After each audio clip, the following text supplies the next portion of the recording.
Estimadas damas, estimados caballeros, muy buenos días. Boletín El Contador les da la bienvenida a esta videoconferencia de actualización tributaria y específicamente con el tema de impuestos diferidos, que constan las reformas en la nueva ley orgánica de incentivos a la producción y prevención de fraude fiscal.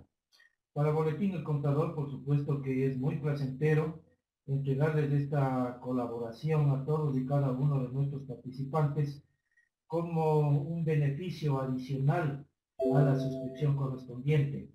Además, es necesario informarles de que Boletín El Contador en este mes de aniversario cumple 23 años de fructífera labor para con todos los profesionales a nivel nacional. Es por esta razón también que les entregamos esta videoconferencia que es totalmente gratuita y que forma parte del grupo o periodo de videoconferencias gratuitas que durante todo este año 2015 brindaremos a todos ustedes. Esta videoconferencia de impuestos diferidos estará dirigida por el señor MBA Diego Nieves, con quien les dejo de manera inmediata y nuevamente les reitero su agradecimiento, como también la bienvenida. Muchas gracias. Hasta pronto. Muy buenos días, les doy la bienvenida a esta pequeña charla sobre el tema de los impuestos diferidos. No sé si es que se me escucha bien. Igual, como lo hemos estado manejando en sesiones anteriores, cualquier duda que ustedes vayan teniendo con respecto al tema, lo podemos ir resolviendo en el transcurso. Basta con que ustedes lo escriban en el chat y ahí lo vamos resolviendo. Nuevamente igual, bienvenidos y empecemos. Estuvimos analizando en sesiones anteriores, incluso también hubo un curso con relación a la introducción o a la expedición de la ley orgánica de incentivos a la producción y prevención del fraude fiscal, en donde se toparon varios temas o varias reformas. Una de ellas se trató el tema de impuestos diferidos. Sí, es una introducción bastante novedosa, porque si bien ya con las normas internacionales de información financiera se establecía la figura de impuestos diferidos, dentro de la legislación ecuatoriana y dentro del tema tributario específicamente, no se daba un tratamiento a esta figura de los impuestos diferidos.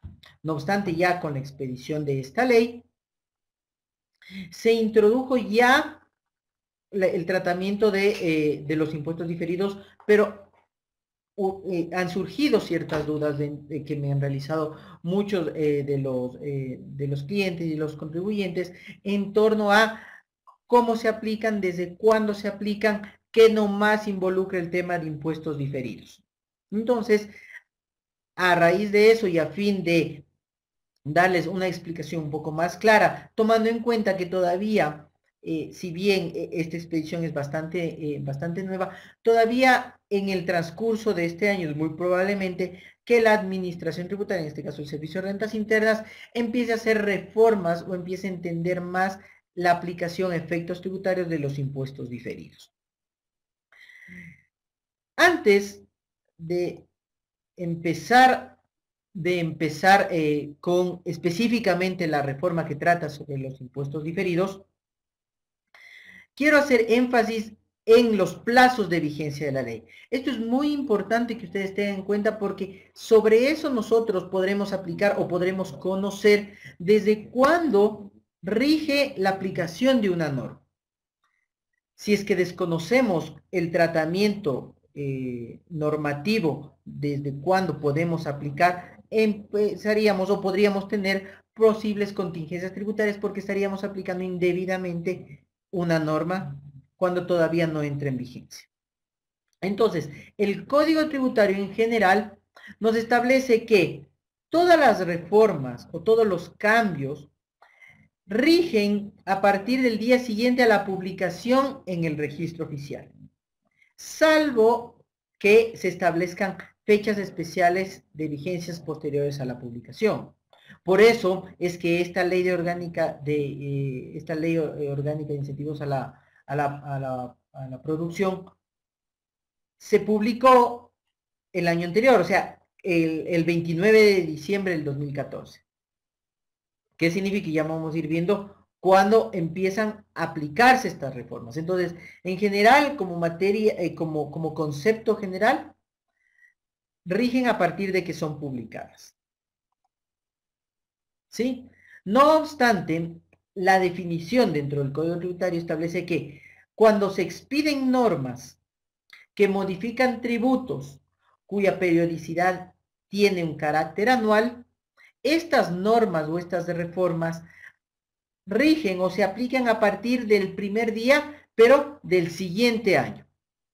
Un ejemplo, si yo dentro de la reforma, y es en el ejemplo que está aquí, en el artículo 8, donde se incluya las utilidades que perciban las sociedades domiciliadas o no en el Ecuador y las personas naturales ecuatorianas o extranjeras residentes o no en el país provenientes de la enajenación directa o indirecta de acciones, participaciones u otros derechos representativos de capital u otros derechos que permitan la exploración y explotación, concesión y similares, significa que estos ingresos de fuente ecuatoriana rigen o más bien las utilidades, los ingresos grabados de las utilidades rigen al hablar del impuesto a la renta, porque esto se imputa al impuesto a la renta. Esta disposición o esta norma rige a partir del 1 de enero del 2015. Sí, por eso es que existía el afán o la premura de expedir esta ley hasta el 31 de diciembre del 2014. Porque, ¿qué pasa si es que se expedía el 1 de enero del 2015? Todas estas reformas recién empezaban a aplicarse a partir del próximo año, es decir, del 2016.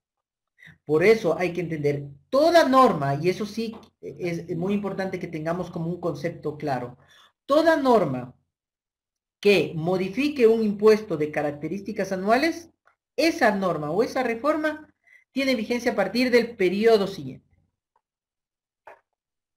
¿Por qué les hago esta aclaración? Porque me preguntaban en algunas consultas que me realizaban, me preguntaban el tema, bueno, si es que ahora ya no se considera el tema de la depreciación o del reavalúo, ya se considera o no se considera como deducible, o si se considera como deducible, dependiendo cómo se había publicado. La respuesta era, ok, ¿cuándo se publicó eso? Y eso rige a partir del periodo siguiente.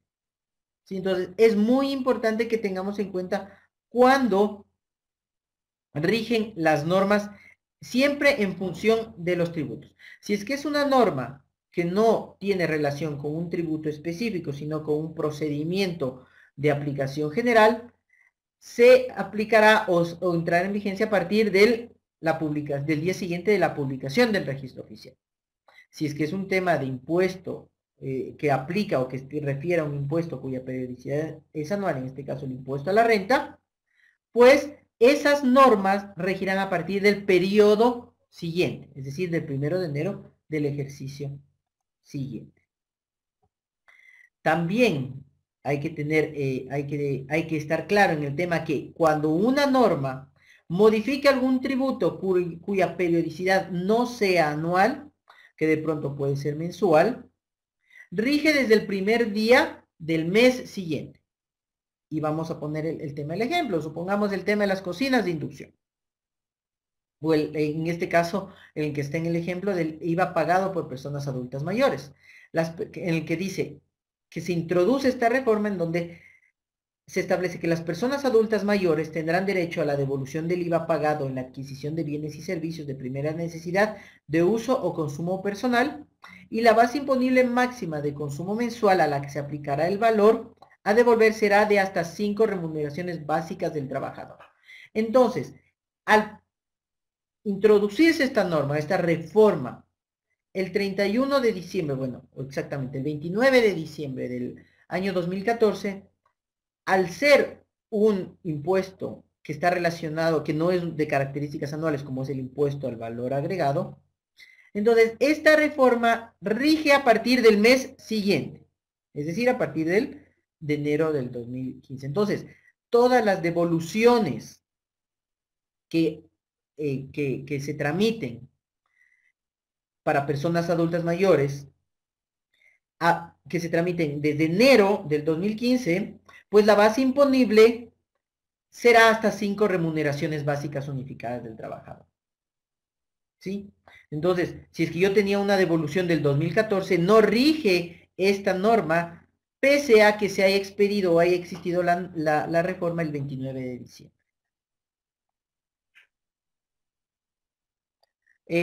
Aquí Anita nos indica nos dice una pregunta, que si para este beneficio a personas adultas, todas las facturas salen a nombre de la persona, ¿cómo es el trámite, por favor? Sí, efectivamente todas, para que la devolución sea de las personas adultas mayores, tendrá que ser a nombre de la persona adulta. O ya después el tema y no es un tema de esta charla, pero recordemos que dentro de la capacitación que hubo sobre la ley de incentivos a la producción, se incluyó la figura del sustituto. Entonces, no nos asombremos que posiblemente en el futuro también no solo las personas adultas mayores puedan ser beneficiarias, sino también los sustitutos de esas personas adultas mayores. Y ahí dejo la duda para futuras capacitaciones, cuál es el tema de la figura de los sustitutos. Pero ¿cuál sería el procedimiento en general? Atendiendo a la pregunta de Anita, si efectivamente tendría que estar a nombre de la persona adulta mayor y hacer el trámite directamente en las ventanillas del Servicio de Rentas Internas. Sí, sí. Estimados participantes, les solicito de manera especial su atención. ¿En qué sentido? En que las preguntas sean específicamente del tema al cual en este momento estamos analizando, es decir, impuestos diferidos. Les pido de manera muy especial. Gracias por su comprensión. Listo. Continuamos. Entonces, antes de empezar con el tema de impuestos diferidos, siempre quiero que estos conceptos estén claros, a fin de que cuando digan, ok, esta norma que afecta el tema de los impuestos diferidos, ¿cuándo rige? Una vez que he topado, que hemos analizado cuándo se aplica o cuándo empiezan a aplicarse cada una de las normas, pues ya podemos iniciar con el tema de estos cambios de los impuestos diferidos. Recordemos que el impuesto diferido hace referencia al impuesto a la renta, por tanto, estas normas rigen a partir del periodo siguiente. Entonces, ahora sí, dado esta pequeña introducción, vamos con lo que se introdujo en la ley de impuesto de incentivos a la producción. Específicamente, dentro de la ley se estableció un artículo enumerado que dice tácitamente lo siguiente, o textualmente lo siguiente. Artículo enumerado, impuestos diferidos. Esto establecía la ley que reforma a la ley de régimen tributario. Dice, para efectos tributarios se permite el reconocimiento de activos y pasivos por impuestos diferidos. Entonces esto es nuevo, porque antes el Estado o el SRI no reconocía el tema de impuestos diferidos. Y por tanto, el efecto de la aplicación de las normas internacionales de información financiera de las NIF, que tenía un impacto o positivo o negativo, hablando en temas tributarios, pues para la administración tributaria no tenía que ser considerado. Entonces, eso estaba llevando a manejar dos tipos de estados financieros. Un estado financiero real, podríamos decirlo así, a través de la aplicación de la normativa internacional, y otro estado financiero tributario para la legislación ecuatoriana a fin de aplicar la tributación ecuatoriana. Entonces, si es que no se corregía este tipo de aplicaciones, pues en el futuro podríamos tener complicaciones, y más quienes están a cargo de la parte financiera y la parte de la toma de decisiones, porque cómo manejar el tema a través de dos estados financieros. Entonces ya la ley introduce el reconocimiento de activos y pasivos por impuestos diferidos, pero claramente establece que únicamente en los casos y condiciones que se establezcan en el reglamento. ¿Qué significa? Que solo el reglamento o a través de la expedición de una norma reglamentaria, una disposición reglamentaria, se regularán el tema de impuestos diferidos. Entonces, si es que mañana se aplica una nueva, o existe un nuevo tratamiento en temas financieros que deriven en una aplicación de impuestos diferidos, si es que esta figura no se encuentra tipificada en el reglamento, pues tributariamente no podemos dar el tratamiento de un impuesto diferido. Eso sí, tiene que estar sumamente claro en ese sentido. ¿Sí? Entonces, la ley establece que únicamente a través de la expedición del reglamento. Por eso les digo que durante este año posiblemente que conforme vaya la administración tributaria adquiriendo mayor experiencia con el tratamiento de impuestos diferidos, se modifique el tema reglamentario ampliando la figura. Y la disposición que se introduce también dice que en el caso de divergencias entre las normas tributarias y las normas contables y financieras, vamos a ponerlo muy ejemplificativamente, a través de la implementación de las NIF, prevalecerán las primeras. Es decir, nuevamente, se da un tratamiento, primero, normas tributarias sobre las normas financieras y contables. Entonces, eso es muy importante que quede claro. Si es que hay alguna duda entre una aplicación, siempre prevalecerá para efectos tributarios las normas tributarias. Entonces, vamos viendo qué es lo que dice el reglamento. El reglamento que se expide, que reforma a su vez el reglamento a la ley de régimen tributario, establece lo siguiente. Impuestos diferidos. Para efectos tributarios y en estricta aplicación de la técnica contable, se permite el reconocimiento de activos y pasivos por impuestos diferidos únicamente en los siguientes casos y condiciones. Y nuevamente resalto esta palabra, únicamente en los siguientes casos y condiciones. Si es que existen otros casos, o existen, y hago énfasis porque he tenido preguntas donde dice, bueno, y este tratamiento financiero, y aquí se reconoce o no se reconoce, y la ley es clara, la ley dice únicamente en lo que dice el reglamento, y el reglamento dice únicamente en estos casos. Y vamos a ver cuáles son estos casos. Dice, primero, las pérdidas por deterioro parcial, producto del ajuste realizado para alcanzar el valor neto de realización del inventario. Serán consideradas como no deducibles en el periodo que se registren contablemente. Sin embargo, se reconocerá un impuesto diferido por este concepto, el cual podrá ser utilizado en el momento que se produzca la venta o autoconsumo del inventario.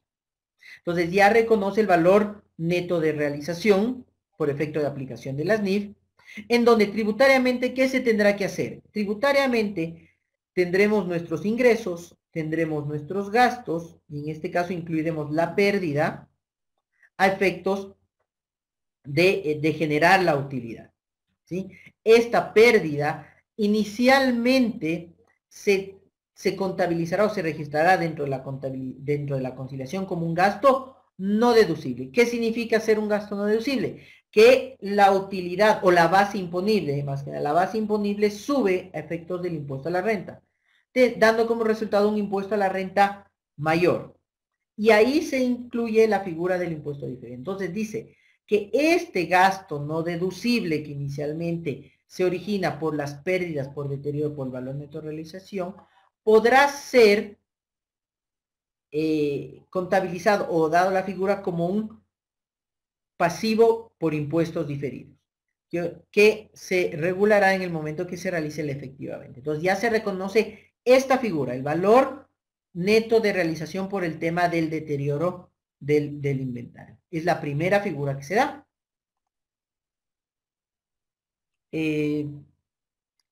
La segunda dice, las pérdidas esperadas en contratos de construcción, generados por la probabilidad de que los costos totales del contrato excedan los ingresos totales del mismo. Es decir, puede darse el tema de que los costos resulten ser mayores a mis ingresos por concepto, qué sé yo, de pronto permisos no otorgados, bueno, lo que sea. Entonces serán considerados como no deducibles, el mismo tratamiento anterior. serán considerados como un gasto no deducible en el periodo en el que se registren contablemente. Sin embargo, se reconocerá un impuesto diferido por este concepto, el cual podrá ser utilizado en el momento que finalice el contrato y siempre y cuando dicha pérdida se produzca efectivamente. Entonces, nuevamente, la otra figura es en el tema de contratos de construcción. Ya tenemos dos. Vamos a la tercera.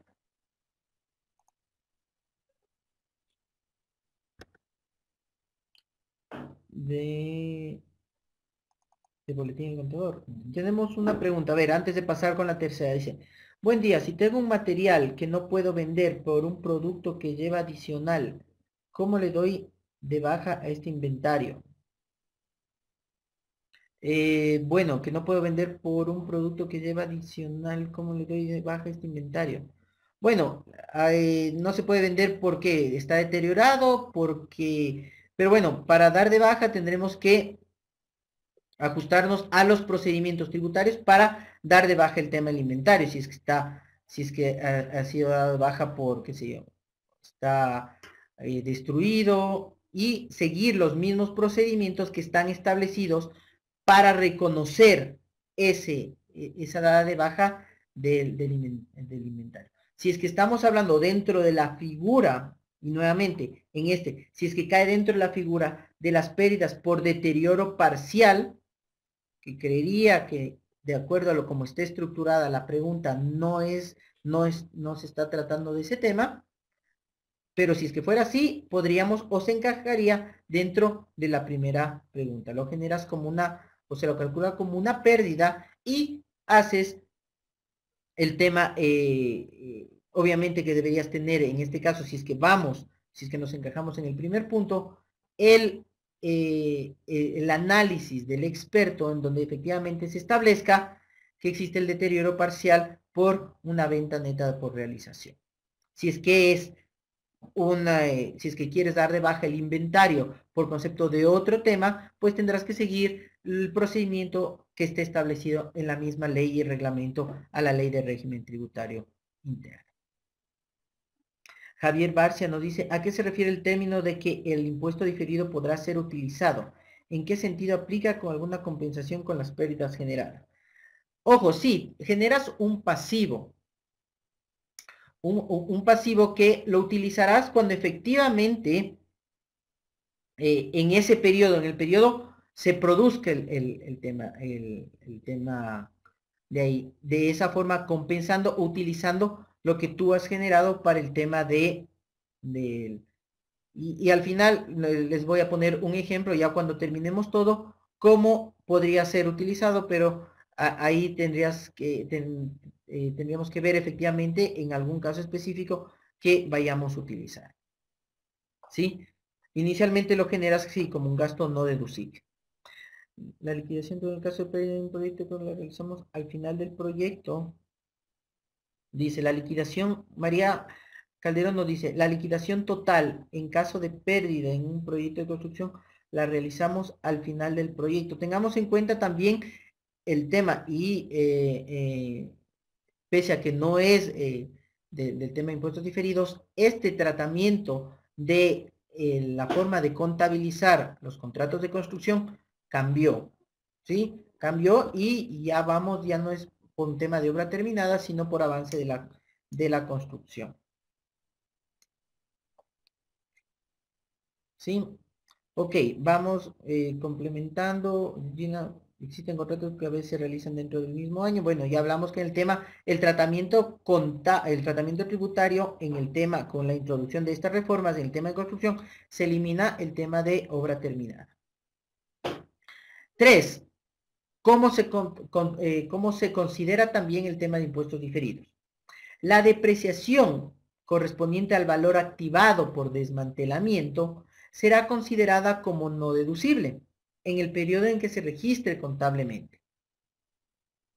Sin embargo, se reconocerá un impuesto diferido por este concepto, el cual podrá ser utilizado en el momento en que efectivamente se produzca el desmantelamiento y únicamente en los casos en que exista la obligación contractual para hacerlo. Nuevamente, yo activo la depreciación en el caso de desmantelamiento. Y eso nuevamente es un tema muy específico, el tema de desmantelamiento como un gasto para el tema de la depreciación por estos activos estos activos eh, que pueden, que generan un costo por desmantelamiento. ¿Sí? Entonces ya introduce el tema para considerar en estos casos de aquí. El cuarto punto nos dice el valor del deterioro de propiedades, planta y equipo que sean utilizados en el proceso productivo del contribuyente. Y nuevamente, habla del deterioro de propiedad, planta y equipo. No habla de la depreciación. Entonces, hay que tener la diferenciación entre cuál es la depreciación por efectos del uso en el tiempo y cuál es el deterioro por concepto del proceso productivo del contribuyente. Entonces, ahí un poco la pregunta que me hacían es, bueno, aplica en mi caso que de pronto yo tengo una empresa que es una empresa de, qué sé yo, de servicios, me dice, una empresa de servicios, ¿aplica o no aplica? Este tema y hay que tenerlo muy en cuenta, que el deterioro de propiedades, planta y equipo ya aplica para empresas especializadas en este tema de los procesos productivos como tal. ¿Sí? Entonces, no necesariamente aplica para todas, y es importante reconocer si efectivamente dentro del giro del negocio de cada uno de las compañías, si es que se entra esta figura del deterioro, que insisto, no es lo mismo que la depreciación. La depreciación contablemente y tributariamente tiene un tratamiento específico y el deterioro de estos activos destinados al proceso productivo también se incluye como un impuesto diferido, que será considerado como un gasto no deducible en el periodo en que registremos contablemente y el cual podrá igual ser utilizado en el momento que se transfiere el activo o a la finalización de la vida útil.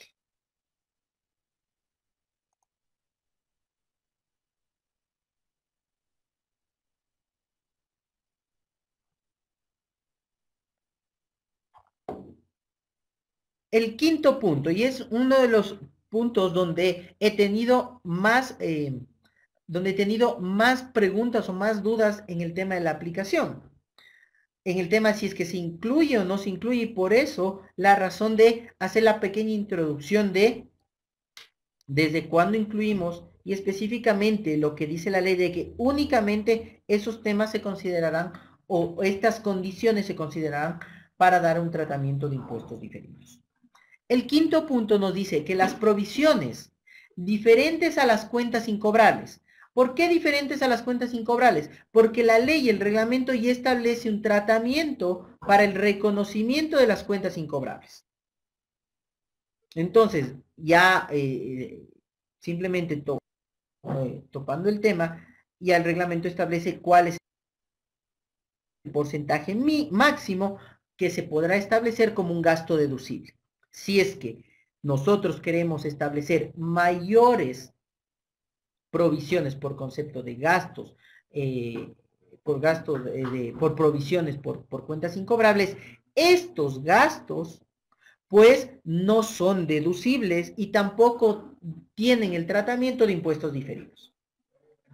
Porque me hacen las preguntas, bueno, entonces ahora que yo voy a regular el tema, yo tengo un tratamiento de que conozco que en mis cuentas, en mis cuentas por cobrar, no me van a pagar tantos, no me va a pagar el, qué sé yo, voy a poner una cifra, por ejemplo, simplemente de hacerlo bastante más gráficamente entendible, de un 50%. Entonces voy a provisionar el 50%.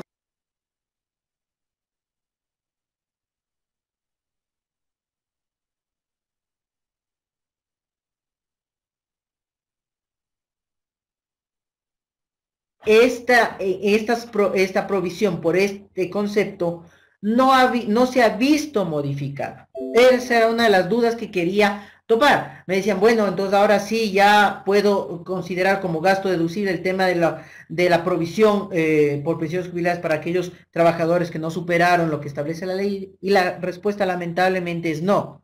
esos gastos siguen siendo no deducibles y no hay un tratamiento para dar en la figura de un pasivo por impuestos diferidos. ¿Sí? Entonces, efectivamente, no hay una modificación en este concepto. Entonces, el resto de provisiones, perfecto, sí, exactamente, Pablo. Las NIF exigen provisionar las jubilaciones, pero en este caso, tributariamente, esa provisión es un gasto no deducible y no hay la figura de impuestos diferidos para ese concepto. Recordemos, la ley y el reglamento establecen únicamente los que estoy nombrando. En este caso, todavía no hay un tratamiento para impuestos diferidos para las jubilaciones por este concepto. Entonces, el resto, las provisiones diferentes, y las preguntas que me hacían es, ¿qué tipo de provisiones son? Bueno, eso ya dependerá del giro del negocio que tenga cada una de las compañías. Y es un tema ya más específico, dependiendo ahí sí de lo que haga la compañía. Entonces, ya da la figura de que en estas provisiones diferentes a las tres que ya nombramos, se podrán considerar como gastos no deducibles en el periodo en el que se registren contablemente, reconociendo un impuesto diferido por este concepto, el cual podrá ser utilizado en el momento en el que el contribuyente se desprende efectivamente de los gastos para cancelar esta obligación por el cual se efectuó la provisión. Entonces, este era el punto central donde se versaban o trataban bastantes de las dudas que tenían algunos de los clientes y los contribuyentes en relación a si debo considerar gastos no deducibles o si debo considerar el reconocimiento de impuestos por impuestos diferidos. Sí, entonces aquí, bueno, Tatiana, aquí retomando el tema muy brevemente, en el punto 5 habla de que se podrá dar un tratamiento por impuestos diferidos a aquellas provisiones diferentes a las de cuentas incobrables, porque las de cuentas incobrables ya tienen un tratamiento definido en la ley y en el reglamento, al desmantelamiento porque ya están nombrados en otro numeral, y al desahucio y pensiones jubilares patronales, porque esas también están en el reglamento, en donde nos mantenemos con el mismo esquema. Gastos no deducibles en aquellos que no han superado los 10 años. Y Pablo dice, es preferible no provisionar jubilación de personas menores a 10 años. Pues ahí la respuesta en este tema, Pablo, que si es que es preferible no provisionar jubilación de personal menores a 10 años, la respuesta es depende. Analicemos o tengamos en cuenta que las normas de información son normas, son pautas, no son reglas. Entonces, todo va a depender de las condiciones o de la conformación, de cómo está la compañía. Y efectivamente, ¿qué es lo que busca las NIF? Establecer adecuadamente la realidad de los estados financieros. Entonces, ahí si tú me preguntas, bueno, yo tengo 2 trabajadores dentro de mi empresa, ¿puedo provisionar o no puedo provisionar? Pues esos 2 trabajadores no van a afectar, si tú no provisionas, no van a afectar los estados financieros, no van a distorsionar los estados financieros. Entonces, en este caso, una de las, dependiendo, ya te digo, habrá muchos factores, pero supongamos que simplemente es el tema de 2 trabajadores, pues el análisis me llevaría a concluir de que no existe la necesidad de hacer una provisión por 2 trabajadores. Pero si es que tú me dices, yo tengo una empresa con 200 trabajadores, entonces necesariamente tendremos que provisionar porque tendremos que reflejar el posible impacto que podría tener este efecto laboral en los estados financieros. Entonces, la pregunta nunca va a ser sí o no, sino todo va a depender de la conformación de la compañía y de otras condiciones para tomar la decisión de provisionar o no provisionar. Correcto, Nancy nos dice, pero se debe hacer las provisiones por una empresa reconocida para hacer este cálculo. Sí, las provisiones deben hacerse mediante un estudio actuarial y hay empresas calificadas para hacer este estudio actuarial.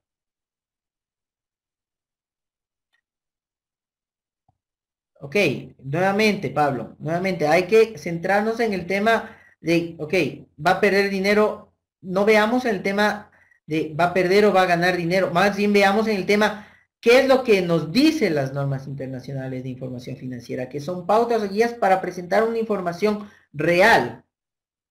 Entonces, si es que la información real, si tienes que provisionar para presentar una información real, tienes que hacerlo, más allá del efecto tributario que podría tomarte esta medida. Entonces, todo ya va a depender del análisis que se haga con respecto a la compañía específicamente.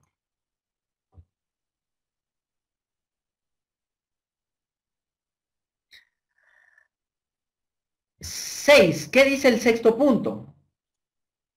Y justo, y un poco el tema es, ¿por qué? Porque si tú haces una provisión y vas a hacerlo, tienes que hacerlo de aquí. Si asumes una política contable de que vas a provisionar el tema y después mañana cambias esa política contable, recordemos el impacto que tienes que hacer. Tienes que hacer la corrección de para atrás sobre tu cambio de política. Por eso es siempre necesario analizar la política en función de tu compañía y no simplemente aplicar una receta general para que podría no ser ajustada para tu compañía en función de tu realidad.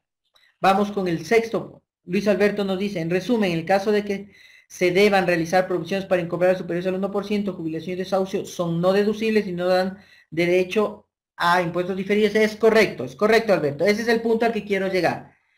En esas tres no te dan derecho a impuestos diferidos. Jorge Mejía nos dice, insisto, por favor, ¿se reconoce o no impuestos diferidos por jubilación patronal de los menores a 10 años? No se reconoce, Jorge, no se reconoce. La ley establece que en estos casos no serán considerados como deducibles. Eso no se fue modificado dentro de las últimas reformas. Patricia Álvarez nos dice, las personas naturales obligadas a llevar contabilidad deben hacer cálculo actuarial para jubilación patronal. El tema, recordemos que las personas naturales obligadas a llevar, obligadas o no obligadas a llevar contabilidad, el tema de las NIF es para la presentación dentro de principalmente la superintendencia de compañías. Entonces, en este caso, no veo necesario la aplicación de un cálculo actuarial en ese sentido, pues no tienen que presentar balances ante este tipo de entidades de control, ni tampoco cotizan en bolsa. Jonathan nos dice, para provisión deberían partir desde el análisis del estado financiero. Ayúdanos con un poco más el tema de la pregunta, es un poco ambigua. Cristina, ¿el desahucio es un gasto deducible? Sí, el desahucio es un gasto deducible de acuerdo a los límites establecidos por la ley y el reglamento. Las personas naturales llevan contabilidad bajo NECO, bajo NIF. Luis Alberto, las personas llevan contabilidad bajo las normas ecuatorianas de contabilidad. Si es que desean, podrían llevar personalmente el tema, no es un tema muy aconsejable, pues el tema de NIF tiene un alcance mucho más allá que el tema que cubre más el tema de personas naturales. Así que no es un tema muy aconsejable que lo deben llevar bajo NIF. María Elena Viteri nos dice, insisto, ¿qué tratamiento por el deterioro de cartera? Perdón, si no te contesté, María, posiblemente fue por la interrupción. ¿Qué tratamiento por el deterioro de cartera? Ojo, no existe un tratamiento, no existe dentro de las normas de aquí un tratamiento por el deterioro de cartera. Por tanto, si es que existe un tema de deterioro de cartera en este caso, y tú provisionas, tendríamos que reconocerlo como un gasto no deducible. ¿Sí? En este caso aquí, porque no existe, y nuevamente insisto, la ley y el reglamento establece únicamente en esos casos. Si ustedes hacen un tema diferente que no están en los casos tipificados, pues la respuesta sería que ese gasto no es deducible y no da una figura de un impuesto diferido. Jorge nos dice, si tengo un impuesto diferido por causa de la jubilación patronal de años anteriores, ¿debo revertir este rubro? Si ya, ojo, si tú ya hiciste un tratamiento, si tú ya cambiar de política significa cambiar, hacer todo el tema para atrás y para adelante. Entonces, nuevamente, si tú tuviste la política de hacer el tema de jubilación patronal, tendrás que mantener esa política y no reversarla. Caso que si lo quieres reversar, deberías reconocer cuál es el impacto que tendrías en años, en 2 años anteriores y 2 años, en años anteriores, 2 años anteriores creo que son. Ah, perdón, me quedaba en el sexto punto. Otro los que se reconoce son los valores por conceptos de gastos estimados para la venta de activos no corrientes mantenidos para la venta. Lo mismo, el tratamiento serán considerados como no deducibles en el periodo que se registren contablemente, reconociendo el impuesto diferido correspondiente, siempre y cuando la venta corresponda a un ingreso grabado al impuesto a la renta. En el tema de los activos biológicos es interesante también toparlo. Nuevamente, no aplica para todas las empresas, sino para quienes manejen activos biológicos. Dice, los ingresos y costos derivados de la aplicación de la normativa contable correspondiente al reconocimiento y medición de activos biológicos, medidos con cambios en resultados, durante su periodo de transformación biológica, deberán ser considerados en conciliación tributaria como ingresos no sujetos a renta y costos atribuibles a ingresos no sujetos de renta. Adicionalmente, estos conceptos no deberán ser incluidos en el cálculo de la participación a trabajadores, gastos atribuibles para generar ingresos exentos y cualquier otro límite establecido en la norma tributaria que incluya estos elementos. En otras palabras, si yo tengo ingresos o costos atribuibles a la medición de activos biológicos, en mi declaración de impuesto a la renta, pues tendré que separar esos ingresos y separar esos costos, y para hacerle más simple, no considerarlos. Hacerlo como no lo considero ni para pagos de impuesto a la renta ni para cálculo de participación trabajadores. Y nuevamente, insisto, esto regirá a partir del año 2015, el 1 de enero del 2015. Por eso yo creo indudable que en este año deberá existir una reforma al formulario para que reconozca este tema de aquí, a fin de que no existan errores o malas interpretaciones, tanto por el cálculo de impuesto a la renta como por potencialmente el cálculo de la participación trabajadores. Siguiendo en el punto, dice, en el periodo fiscal en que se produzca la venta o la disposición del activo biológico, se efectuará la liquidación del impuesto a la renta, para lo cual se deberán considerar los ingresos de dicha operación y los costos reales acumulados imputables a dicha operación para efectos de la determinación de la base imponible. No es nada más que cuando ya efectivamente se hayan producido esta venta de estos activos, ahí recién los incluiremos como ingresos de fuente ecuatoriana e imputaremos los gastos relacionados a la generación de esos ingresos. En el caso de activos biológicos que se midan bajo el modelo de costo conforme la técnica contable, será deducible la correspondiente depreciación más los costos y gastos directamente atribuibles a la transformación biológica del activo cuando estos sean aptos para su cosecha o recolección durante su vida útil. Nuevamente, esto aplica para los activos biológicos. Y vean en este punto, el último que dice, para efectos de la aplicación de lo establecido en este numeral, es decir, activos biológicos, el Servicio de Rentas Internas podrá emitir la correspondiente resolución.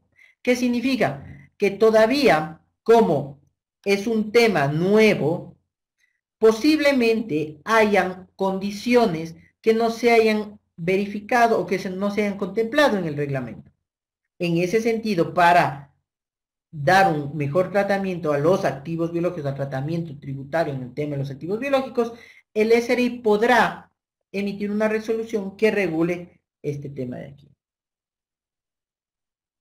María Elena nos dice, desde el 2009 a la fecha, la compañía hace el estudio actuarial por jubilación patronal y de socio, y todos los empleados menores a 10 años los he contabilizado como gasto no deducible. Sí, es correcto, porque de acuerdo a la ley, únicamente se consideran como gastos deducibles los que superen los 10 años. Y finalmente, también establece las pérdidas declaradas luego de la conciliación tributaria de ejercicios anteriores en los términos y condiciones establecidos en la ley y los créditos no utilizados generados en periodos anteriores en términos y condiciones establecidos en la ley y este reglamento. Ese es el tema, y nuevamente, como un servicio que da el boletín del contador para todos los suscriptores, era el tema que me gustó exponerles a ustedes para que quede un poco más claro cuál es el tratamiento por impuestos diferidos en estos temas específicos que fueron incluidos en la Ley Orgánica de Incentivos a la Producción. Y finalmente, antes de agradecerles por la participación y pedir disculpas por estos problemas técnicos, atiendo una pregunta de Cristina, en donde nos dice, ¿se deben tomar en cuenta los ajustes de activos biológicos para el cálculo de impuesto a la renta? No. Al tú tener este tema de activos biológicos, los tienes que sacar de todo el tema de cálculo. Entonces, no los consideras como ingresos, no los consideras como gastos. Por tanto, al no ser considerados como ingresos y como gastos, no tienen que tener afectación en el cálculo del anticipo del impuesto a la renta. ¿Sí? Entonces, con eso atiendo tu pregunta, ¿qué no debes considerar el tema de gastos, de anticipo de impuesto a la renta? Patricia Álvarez nos dice, por favor, nos puede indicar, se me fue. Patricia nos dice, por favor, nos puede indicar la base legal en donde están estos 9 puntos. Claro, estos 9 puntos están en el artículo 28 del reglamento a la ley de régimen tributario, que fue reformado por el reglamento a la ley de incentivos de la producción y prevención del fraude fiscal. Entonces, esto está en el actualizado. Revisen el actualizado, artículo 28, reglamento a la ley de régimen tributario interno. Ok, Gil Ramírez, por favor, setean. Ok, están poniendo. Perfecto, sí, esta disposición es aplicable desde el año 2015, sí. Por eso la introducción, antes de hablar del tratamiento de impuestos diferidos, de cuándo se aplican las reformas de cualquier ley.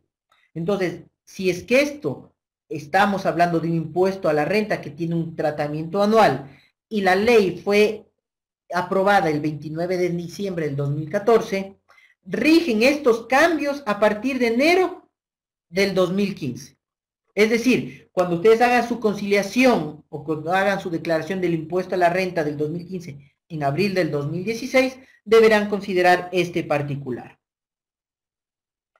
Te repito, Jorge, artículo 28 del reglamento de la ley de régimen tributario, eso se ha actualizado, porque si le coges desactualizado no lo vas a encontrar. Listo, muchas gracias por su participación, muchas gracias por haberse conectado nuevamente. A nombre del Boletín del Contador, les envío mis agradecimientos y cualquier duda estoy a las órdenes y nos vemos de aquí en un mes.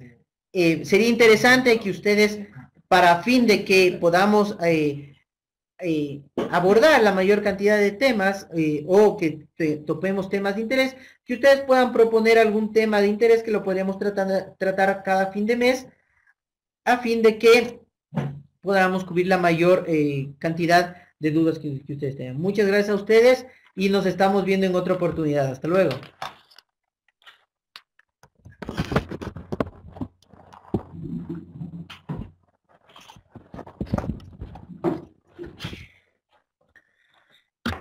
Estimadas damas, estimados caballeros, participantes de esta videoconferencia, Boletín El Contador agradece de manera especial a todos y cada uno de ustedes por su importante participación.